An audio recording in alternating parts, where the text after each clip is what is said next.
This video looks at the Greek text of 1 Corinthians 8, verse 3. The upper half of the screen contains the first three verses of 1 Corinthians chapter 8, taken from the United Bible Society's 5th Revised Edition of its Greek New Testament. In a moment, we will focus on verse 3. The bottom half of the screen contains a photograph of the critical apparatus relating to verse 3, also from the United Bible Society's 5th Revised Edition of its Greek New Testament. You'll notice the superscript 1 following the word theon and also following the word aftu in the Greek text. This denotes that the first entry in the critical apparatus for chapter 8 relates to verse 3. Let's look at the critical apparatus. The capital A included in braces means that the committee of textual scholars were certain of the reading of verse 3 as given above. This reading includes the words ton theon and ep aftu. You can see the strong attestation of witnesses for this wording, beginning with Papyrus 15, which is a 3rd century Greek manuscript, followed by a corrected reading of Codex Sinaiticus, denoted by the Hebrew letter Aleph, which is a 4th century Greek uncial manuscript. Codex Sinaiticus contains a complete copy of the Greek New Testament. This reading is also attested by codexes A, B, and D, which date from the 5th, 4th, and 5th centuries respectively. There are two variants listed in the apparatus. You can see the words ton theon are omitted by the original reading of Codex Sinaiticus, indicated by an asterisk following the Hebrew letter Aleph. Minuscule 33, which is a 9th century Greek manuscript and an Ethiopic version. The other variant omits both ton theon and ep aftu. This variant is supported by Papyrus 46 and Clement of Alexandria. Papyrus 46 is one of the earliest Greek manuscripts, dated around 200 AD. Clement of Alexandria lived around 150 AD to 215 AD. Based on this textual evidence, we have three possible readings of verse 3. The first is the wording given in the text shown above. This option has the strongest textual support.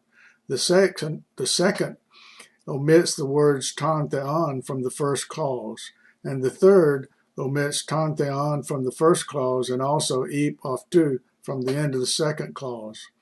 I will now read verse 3 using modern Greek pronunciation and then quote the English translation given by 5 modern versions. Verse 3. Either tis agapa ton theon utos egnoste ep aftu. The translation found in the New American Standard Bible reads, "But if anyone loves God, he is known by him." The New International Version reads, "But whoever loves God is known by God." English Standard Version reads, "But if anyone loves God, he is known by God."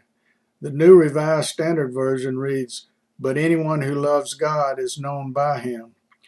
The New English Translation reads, "But if someone loves God, he is known by God." All of these versions assume the full reading of the text as given in the United Bible Society's Greek New Testament. They also all assume that the word utos in the second clause of verse 3 refers to the one loving God, and the word aftu at the end of verse 3 refers to God. Against these versions, there are scholars who would interpret the word utos as referring to God and aftu as referring to the one who loves God. In other words, they would translate, "But if anyone loves God, God is known by him." In one of the older commentaries, one by Thomas Charles Edwards, published originally in 1885, Edwards states that although such a meaning, as he puts it, is most suitable, if this had been Paul's meaning, Paul would have explicitly written theos instead of utos. I tend to agree. Next, we look at how the verse would be translated if we use the two variants mentioned above.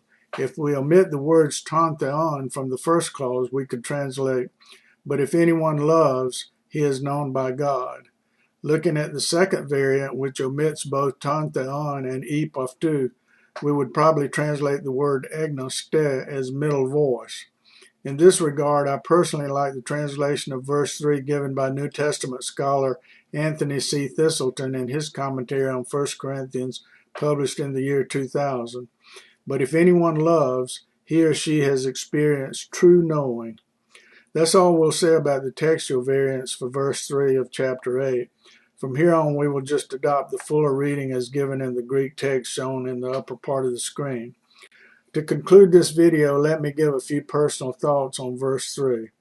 From Matthew 7:2, we learn that God does not know us just because we may say, Lord, Lord, or even if we do mighty works in his name.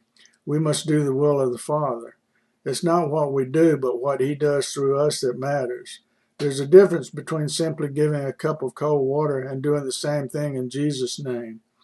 From Galatians 4:8 and 9, the Galatians were told that there was a time when they did not know God, but now they have come to know God, or rather, have come to be known by God. In other words, they are now truly his. As Jesus puts it in John 10:27, my sheep hear my voice, and I know them, and they follow me. We might say that being known by him is connected to following him.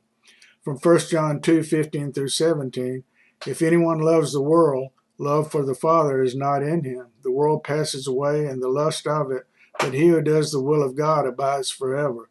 So here we see the connection between love for the Father and doing the will of the Father.